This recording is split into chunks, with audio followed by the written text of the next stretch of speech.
Tetrad analysis, इस पर चर्चा करेंगे, बात करेंगे न्यूरोस्पोरा में।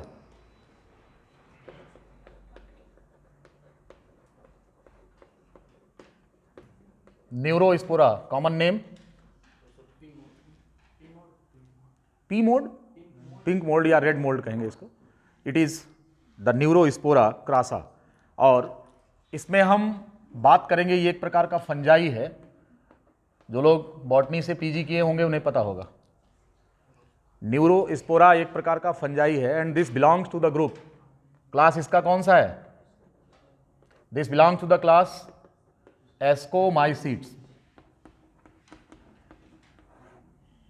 Neurospora crassa, also known as pink mold or red mold, and this belongs to the class Ascomycetes of kingdom fungi। 5 kingdom classification पता है ना आपको? कौन कौन से था? Monera, protista, fungi, Plantae and animalia, है कि नहीं? 6 नहीं भाई, 5 है। हाँ, तो इसमें जो है ये फंजाई है, एस्कोमाइसीट्स ग्रुप को बिलोंग करता है। इसका कॉमन नेम भी एक विशेष प्रकार का, मतलब सभी प्रकार के फंजाई जो एस्कोमाइसीट्स में रखते हैं उनको हम सैक फंजाई भी कहते हैं। क्या कहते हैं? हाँ, ascomycetes, it is the group of sac fungi.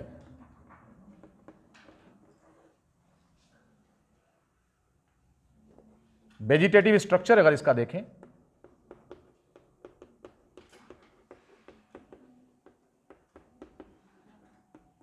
तो इसका जो माइसीलियम होता है, डू यू नो कैसा होता है? माइसीलियम सेप्टेट या ये सेप्टेट? माइसीलियम इसका जो होगा, इसमें अगर हम देखें तो एस्कस का फॉर्मेशन होता है। किस चीज का होता है? एस्कस का फॉर्मेशन होता है। एस्कस समझते हैं?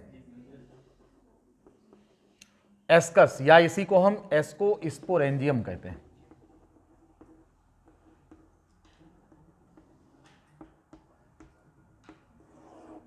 एस्कोस्पोरेंजियम। In Ascosporangium,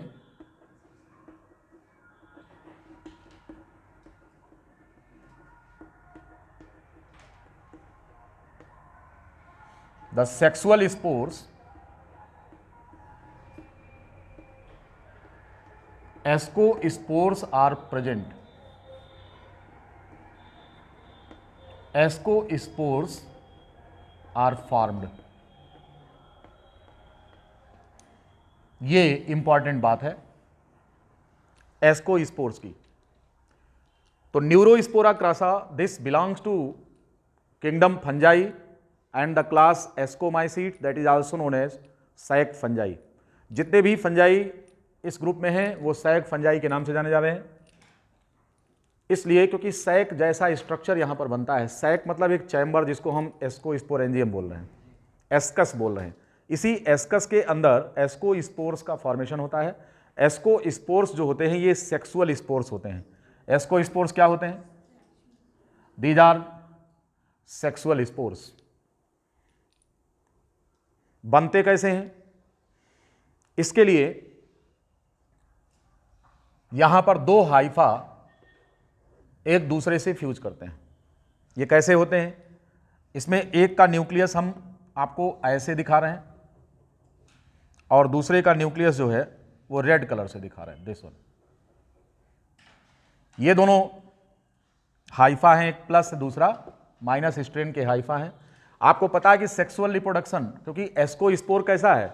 ये सेक्सुअल स्पोर्स है। फंजाई में 2 ही स्पोर ऐसे होते हैं जो कि सेक्सुअल स्पोर्स होते हैं। कौन कौन से? एक बेसिडियो स्पोर होता है और दूसरा एस्कोस्पोर होता है। ये दोनों कैसे हैं? Basidiospores and ascospores, these are sexual in nature, right. बाकी जैसे कोनिडियो स्पोर्स होते हैं, जू स्पोर्स होते हैं, ये सब कैसे होते हैं? ए प्लानो स्पोर्स होते हैं। ये सब कौन है?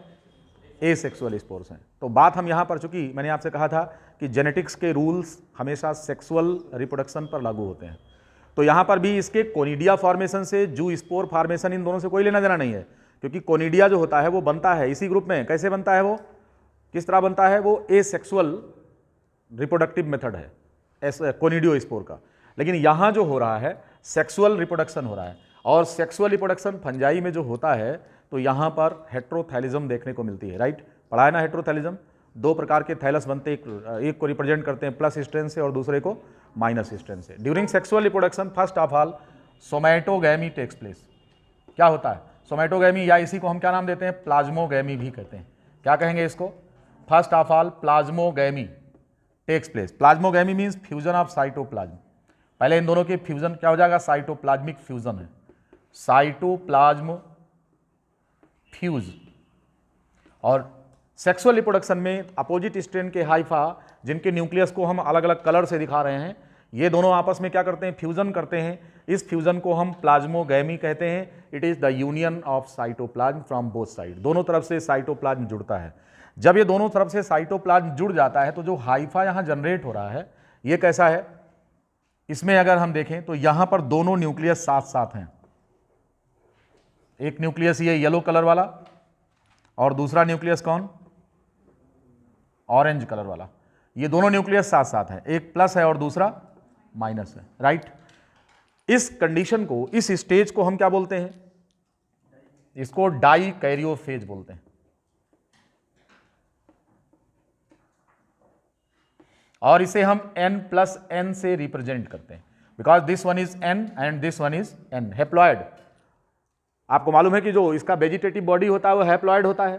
तो अगर ये दोनों हैप्लॉयड हैं तो जब सेक्सुअल रिप्रोडक्शन होगा तो इन दोनों का फ्यूजन होगा, and it is known as plasmogamy और साइटोप्लाज्मिक यूनियन।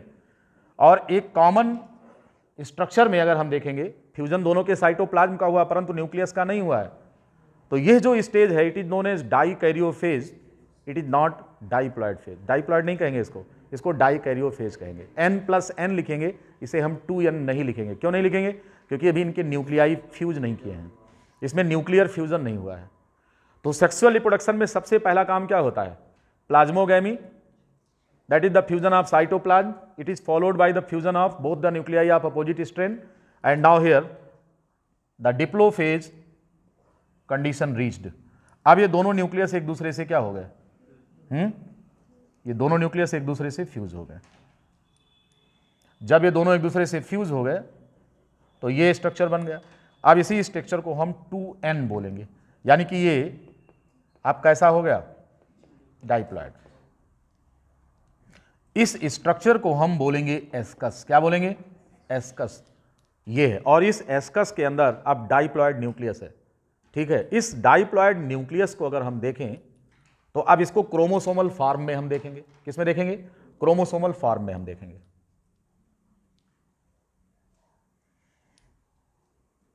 अगर इस न्यूक्लियस को हम A माने और इसको हम क्या माने, B माने,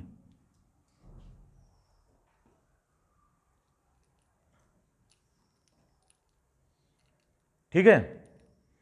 अब इनका फ्यूजन हो गया, 2n स्टेज हो गई। 2n स्टेज होने के बाद एस्कस में अब जो जाइगोटिक स्ट्रक्चर यहां पर बन रहा है वो कैसा है, इधर वाला मिटा दें,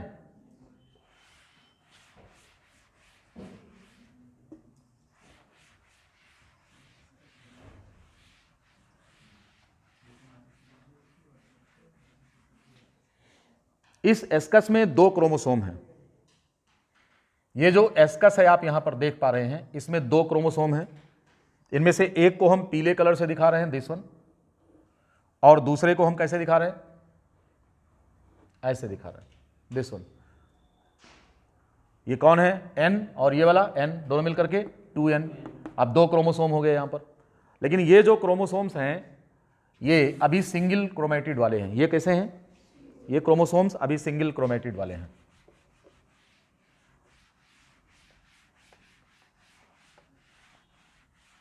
अब यहां पर होगा डीएनए रेप्लिकेशन। क्या होगा,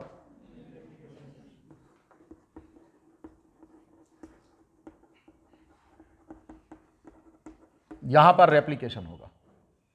जब रेप्लिकेशन होगा तो ये क्रोमोसोम आपको ऐसे दिखेंगे,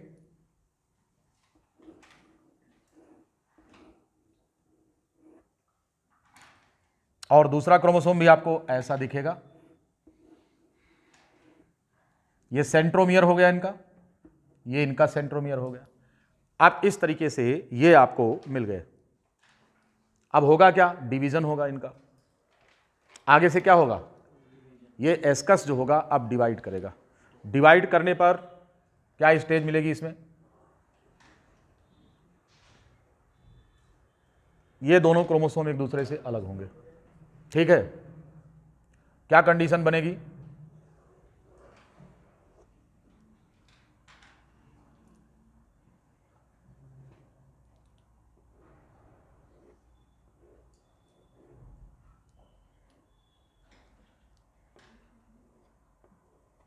एक ये कंडीशन बनेगी और दूसरा क्रोमोसोम ये हो गया।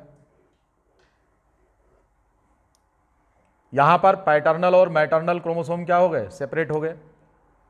और इस डिवीजन को हम क्या बोलेंगे? अब दोनों न्यूक्लियस कैसे हो गए? एन, और ये एन। यहां पर हो क्या रहा है? मियोसिस हो रहा है। कौन सा मियोसिस? मियोसिस फर्स्ट, क्योंकि ये कैसा है? 2n। और एस्कोस्पोर कैसे होते हैं? n हैप्लॉइड होते हैं। तो डाइप्लॉइड से हैप्लॉइड बनने के लिए हमें क्या करना पड़ेगा? इस प्रकार का अरेंजमेंट दिखाना पड़ेगा। इतनी बात समझ में आ गई? फिर इसके बाद क्या होगा? फिर इसके बाद अब ये 2 सेल स्टेज है, कितना है? यहां पर 2 स्पोर्स हैं, डायड कहेंगे इसको। क्या कहेंगे? अब इसके बाद फिर डिवीजन। अब क्या हो गया? ये 2 में डिवाइड करेगा और ये भी 2 में डिवाइड करेंगे। तो एक ये हो गया, दूसरा ये हो गया, तीसरा ये हो गया और चौथा ये हो गया। अब आप देखेंगे इनमें से जो येलो वाला एक क्रोमेटिड इनके पास, एक क्रोमेटिड इनके पास, और इसी प्रकार से इनका भी एक इनके पास और एक इनके पास। ये जो कंडीशन दिख रही है इसी को हम क्या बोलते हैं? हम इन्हें बोलते हैं टेट्राड। क्या बोलते हैं? इनको हम टेट्राड बोलते हैं, जिसकी हम एनालिसिस करने चल रहे हैं। क्या कह रहे हैं? Tetrad analysis. तो what do mean by tetrad? You should know कि ये टेट्राड होते क्या हैं। ये क्वेश्चन में यहां पर डिस्कशन में आ गया। यहां तक की बात जिनको ना समझ में आई हो वो समझ लें। रेप्लिकेशन ऑफ डीएनए कौन सी स्टेज होगी? S phase. ये कौन सी स्टेज है? एस फेज है। इंटरफेज बोलेंगे। क्या बोलेंगे? इंटरफेज की एस फेज, क्योंकि इसके आगे अब डिवीजन होगा। Now this cell is preparing for division and the preparation of division is known as interphase. And the interphase में अगर हम देखें तो इसमें जहां पर रेप्लिकेशन होता है that sub phase is known as S phase. तो now during the synthesis process ये दोनों अपने अपने पार्टनर बना लेंगे, आइडेंटिकल कॉपीज यहां पर बन जाएंगी। तो ऐसी कंडीशन में ये क्रोमोसोम आपको क्रोमोसोम विद 2 क्रोमेटिन, और यहां पर क्रोमोसोम कैसे दिख रहे हैं? क्रोमोसोम्स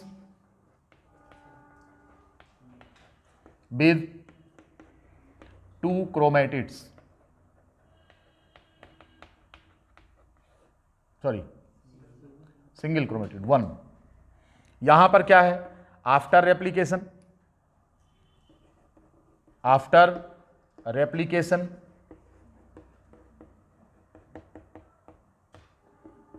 द क्रोमोसोम्स विद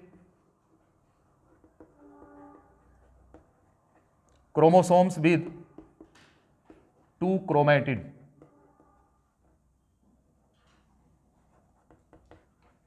यहां पर जो क्रोमोसोम्स मिल रहे हैं वो 2 क्रोमेटिड वाले हैं। ठीक है, तो यहां पर ये जो क्रोमोसोम्स थे एक प्लस स्ट्रेन वाले न्यूक्लियस से मिला था और दूसरा माइनस वाले से। अब जब फ्यूजन हो गया दोनों एक ही में आ गए, फिर इनका रेप्लिकेशन हुआ।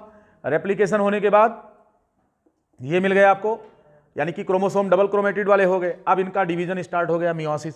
इसके पहले क्या था? इसके पहले उधर इंटरफेज था, अब क्या हो गया? Division phase. यहां पर क्या स्टार्ट हुआ? Division, division phase. इस डिवीजन फेज में सबसे पहला डिवीजन हुआ, क्या बोल रहे हैं? मियोसिस 1। ध्यान रहे कि यह जो डिवीजन हो रहा है इसमें क्रॉसिंग ओवर को परमिशन नहीं मिली है। यहां पर क्रॉसिंग ओवर को परमिशन नहीं मिली है।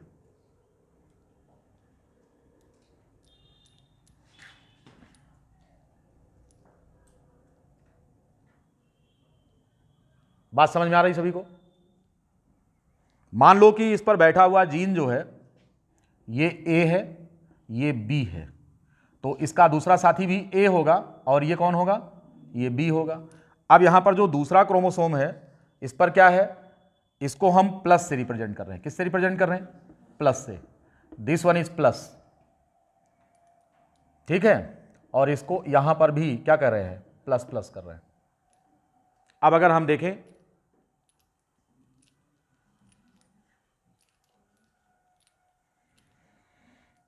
ये जो इसमें किसी भी प्रकार का क्रॉसिंग ओवर नहीं हुआ है, हुआ है? नहीं हुआ। यहां पर किसी भी प्रकार का क्रॉसिंग ओवर नहीं हुआ है, ठीक। अब यहां पर अगर हम देखें तो ये जो है meiosis division without crossing over, क्या है ये? विदाउट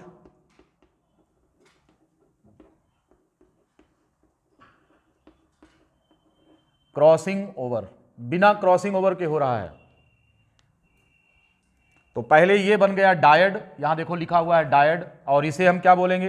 टेट्राइड बोलेंगे इसको। वो डायड है और ये क्या है? टेट्राइड है। अभी यहां बात रुकती नहीं है, बल्कि क्या होता है? फिर डिवीजन होता है। अभी आगे फिर माइटोसिस डिवीजन। अब क्या होगा? अब यहां पर माइटोसिस डिवीजन होगा। क्या होगा? Mitosis division. तो यह जो स्ट्रक्चर आपको मिल रहा है न्यूरोस्पोरा का,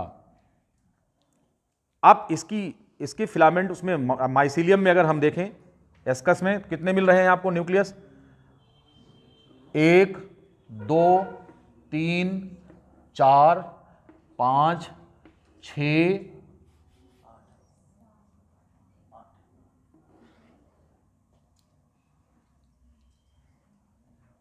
7 और 8। अब आप देख रहे हैं ये 8 एस्कोस्पोर्स हैं इसमें। ये क्या है? माइसीलियम। यहां पर एस्कोस्पोरेंजियम विद एस्कोस्पोरेंजियम है, ये एस्कोस्पोरेंजियम विद 8 एस्कोस्पोर्स। ये कैसे हैं? ये सभी हैप्लॉइड्स हैं। क्या है ये हैप्लॉइड्स हैं। अब यहां पर इनके क्रोमोसोम्स को अरेंज करें हम, तो ये वाले जो थे, अब ये 4 में यही हो जाएंगे, पीले वाले,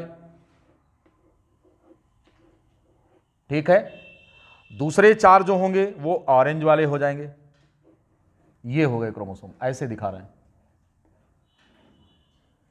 तो यहां पर 4 तो एक जैसे हैं, और इसमें 4 स्पोर्स कैसे हैं? एक जैसे हैं। तो यहां जो रेशियो आ रहा है वो 4:4 का आ रहा है। 8 एस्कोस्पोर्स बन रहे हैं। इस प्रकार के टेट्राड को हम ऑर्डर्ड टेट्राड कहते हैं। न्यूरोस्पोरा में ऐसा होता है, ठीक है। न्यूरोस्पोरा में कैसा टेट्राड बनता है? In Neurospora ordered tetrad form.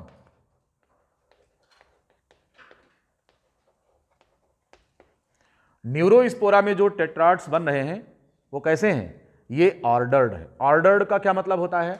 ये क्रम से अरेंज है, लीनियर क्रम में, इरेगुलर नहीं है, रैंडम नहीं है। कैसे हैं ये?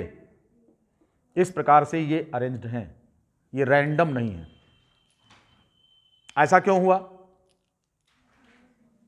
ये कोई क्वेश्चन आपसे पूछा जाएगा कि न्यूरोस्पोरा में ऑर्डर्ड टेट्राड क्यों बनते हैं? Because the space is very limited, जगह कम है। सपोज दैट कि आप 2 फ्रेंड हैं, इस कमरे में अगर आप अकेले हैं, 2 हैं मान लो, कितने हैं? 2 लोग हैं इतने बड़े कमरे में, तो डिग्री ऑफ फ्रीडम आपको ज़्यादा होगा या नहीं होगा? है looking London and talking Tokyo, इधर झम से घूम के उधर गए, उधर जब चाहे जहाँ चाहो घूमो टहलो, ऐसे इस प्रकार से। There is no regular arrangement and your position will be random, right. अभी यहाँ पर हैं, घूम के उधर चले गए, पूरे कमरे का एंजॉय कर रहे हैं साहब, कमरा बहुत बड़ा है। But this case is not with neurospora. Here there is the limited space inside the ascosporangium. यहां पर न्यूरोस्पोरा में एस्कोस्पोरेंजियम में स्पेस लिमिटेड है। तो अगर लिमिटेड स्पेस है और संख्या ज्यादा है स्पोर्स की, तो they do not have very high liberty. यहां पर अगर हम देखें मैक्सिमम लिबर्टी इनकी नहीं है कि जिधर चाहे उधर घूमे। Degree of freedom is not so high, degree of freedom इनकी बहुत कम है। There is the restriction in regarding their movement. इसलिए क्या होगा, जो जहां है वहीं कन्फाइंड हो जाएगा। तो इस प्रकार जो जहां पर है डिवीजन करके अपने बगल, अधिकतम अपने बगल दूसरा सेल बना लेगा, लेकिन ऐसा नहीं करेगा कि अपना सेल बनाकर वहां भेज देगा, ऐसा नहीं करेगा। इस तरह से ये लाइन से अरेंज है, क्योंकि स्पेस जो है वो इनमें क्या है, वो लिमिटेड है। तो जब भी ये अरेंज होंगे, इस क्रम में अरेंज होंगे, इसको ऑक्टाइड कहते हैं। क्या कहते हैं? ये इसको हम ऑक्टाइड कहते हैं। लेकिन हम फोकस किस पर कर रहे हैं? टेट्राड पर फोकस कर रहे हैं, लेकिन ये ऑक्टाइड है, क्योंकि वही टेट्राड जब माइटोसिस डिवीजन करता है तो ऑक्टाइड में चेंज हो जाता है। तो न्यूरोस्पोरा में चूंकि 8 एस्कोस्पोर्स बन रहे हैं, इसलिए इस स्टेज को हम ऑक्टाइड भी कहते हैं। इतनी बात समझ में आ गई सभी को? चूंकि यहां पर स्पेस लिमिटेड है, इस बात को मेंशन कर लेंगे, क्वेश्चन पूछा जाता है कि ऑर्डर्ड टेट्राड क्यों बन रहे हैं न्यूरोस्पोरा में? Because the space in neurosporal, because there is limited space, there is limited space, there is limited space in the ascosporangium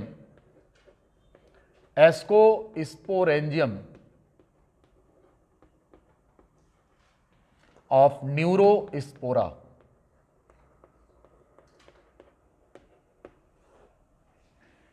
space यहां पर लिमिटेड है। बात समझ में आ गई?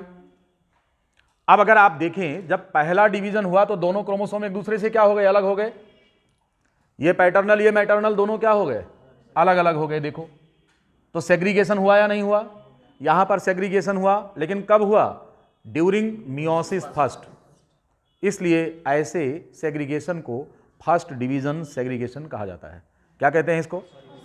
तो when there is no crossover, without crossover the chromosomes get completely separated, such kind of segregation is known as first division segregation. इस बात को भी यहां समझ लो, because there is no crossover, ये बात भी समझो यहां पर, because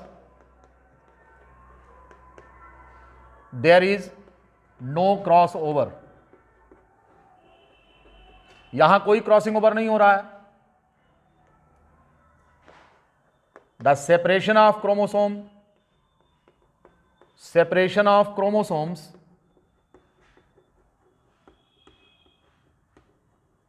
is known as, क्या बोलेंगे इसको? फर्स्ट डिवीजन सेग्रीगेशन कहते हैं। क्या कहेंगे इसको? फर्स्ट डिवीजन सेग्रीगेशन इसे हम कहते हैं। दिस वन, इसी को हम फर्स्ट डिवीजन सेग्रीगेशन कहते हैं। बहुत इंपॉर्टेंट टर्म है, इसे आप समझिए कि फर्स्ट डिवीजन सेग्रीगेशन क्या होता है। इस पूरे डिस्कशन में न्यूरोस्पोरा में आप समरी ले लीजिए। Neurospora crassa, that is also known as pink mould, this belong to the kingdom fungi and class ascomycetes, right? This reproduces by means of sexual reproduction and produces the haploid spores that are sexual in nature, known as ascospores, right? Now here you start from this. इसके पहले हमने अभी आपको बताया कि somatic Haifa जो होते हैं वो फ्यूजन करते हैं, one of plus strand and other of minus strand, and the fusion of the hypha is known as cytoplasm, is known as plasmogamy. The plasmogamy leads to the development of dikaryophase, and again the fusion of the nuclei of opposite strand takes place to produce the structure what is called as diploid stage, right? Zygospore. फिर इसके बाद क्या हुआ? Zygote बना. इस zygote में फिर होता है डिवीजन मियोसिस. मियोसिस होने के पहले, यहां पर ये जाइगोट है, मियोसिस होने के पहले ये जो क्रोमोसोम्स है, मैंने आपको पहले भी बताया था कि जब गैमीट्स बनते हैं तो उनमें डीएनए कंटेंट कितना होता है? C होता है. तो यहां पर भी ये C है और ये C है, राइट? यही तो होता है ना. अब क्या होगा? अब इसके बाद इनका दूसरा पार्टनर बनेगा, क्योंकि बिना जितना नुकसान डीएनए का है उसको कंपनसेट किए हुए अगला डिवीजन नहीं होगा, इसलिए यहां रेप्लिकेशन हो रहा है. तो डीएनए रेप्लिकेशन होने से इसका दूसरा पार्टनर बन जाता है. तो इस प्रकार से आप देख रहे हैं कि यहां पर क्रोमोसोम किस तरह के हैं. यहां पर क्रोमोसोम्स अब डबल क्रोमेटिड वाले हो गए. फिर इसके बाद इनका अब होता है सेग्रीगेशन, यानी मियोसिस डिवीजन. मियोसिस डिवीजन में अगर क्रॉसिंग ओवर नहीं हो रहा है तो इनका सेग्रीगेशन कंप्लीट हो रहा है, यानी कि सेग्रीगेशन मियोसिस 1 पर ही हो जाता है. तो चूंकि मियोसिस 1 पर हो रहा है, क्योंकि 2 बार सेग्रीगेशन होता है, या तो मियोसिस 1 के दौरान हो रहा हो और या फिर मियोसिस 2 के दौरान, तो यहां पर सेग्रीगेशन कंप्लीट यहीं पर मान लिया गया, क्योंकि क्रॉसिंग ओवर तो हुआ नहीं. तो जब क्रॉसिंग ओवर नहीं हुआ तो यहां पर जो ए है और प्लस वाले, ये दोनों एक दूसरे से अलग अलग हमेशा रहते हैं. इसीलिए हम क्या बोल रहे हैं? इसको फर्स्ट डिवीजन सेग्रीगेशन कह रहे हैं. अलग अलग बात छोड़ो, यहां पर केवल इतना जानो कि मियोसिस 1 पर ये दोनों पैटर्नल और मैटरनल एक दूसरे से अलग हो गए. तो जब पैटर्नल और मैटरनल एक दूसरे से अलग हो गए, अलगाव को सेग्रीगेशन कहते हैं, और ये डिवीजन कहां हो रहा है, मियोसिस 1 पर, तो ऐसी कंडीशन में इसको हम फर्स्ट डिवीजन सेग्रीगेशन कहेंगे। Because there is the limited space in the ascosporangium, therefore the spores that get arranged here, these are known as tetrad, and these are ordered tetrad because the degree of freedom for these spores is very less and these are closely packed। तो इसलिए चूंकि इनके पास limited space होता है, तो ये जो nucleus होते हैं ये एक लीनियर क्रम में अरेंज हो जाते हैं, इसीलिए ऐसे रेगुलर अरेंजमेंट को ऑर्डर्ड टेट्राड कहा जाता है। इतनी बात समझ गए सभी लोग। जब भी क्वेश्चन पूछा जाएगा कि न्यूरोस्पोरा ग्रासा में किस प्रकार का टेट्राड बनता है, तो you will have to answer that it is ordered tetrad. बात समझ में आ गई सभी को? इतनी बात समझ में आ गई। अब चलेंगे और बात करेंगे कि अनऑर्डर्ड टेट्राड किस में होता है, तो वो होता है सैक्रोमाइसिस सेरेबिसी में। वहां पर क्या होता है, वहां पर इस प्रकार का, चूंकि स्पेस ज्यादा होता है किसमें, सैक्रोमाइसिस ईस्ट में, तो वहां की जो सेल होती हैं उसमें न्यूक्लियस का अरेंजमेंट किस प्रकार होता है,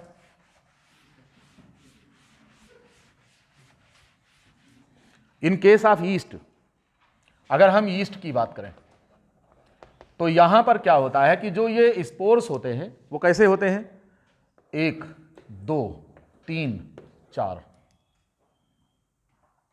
और दूसरा स्पोर कौन है, 1 2 3 एंड 4, ये है। अब अगर आप ये देखें तो इनका जो अरेंजमेंट है ये रैंडम है, it is the random arrangement. ये कौन है, ईस्ट सेल है, ईस्ट एस्कोस्पोरेंजियम है, और ये सब कौन है, दीज आर द एस्कोस्पोर्स। ये कैसे हैं, ये कैसे है, there is random arrangement, there is the random arrangement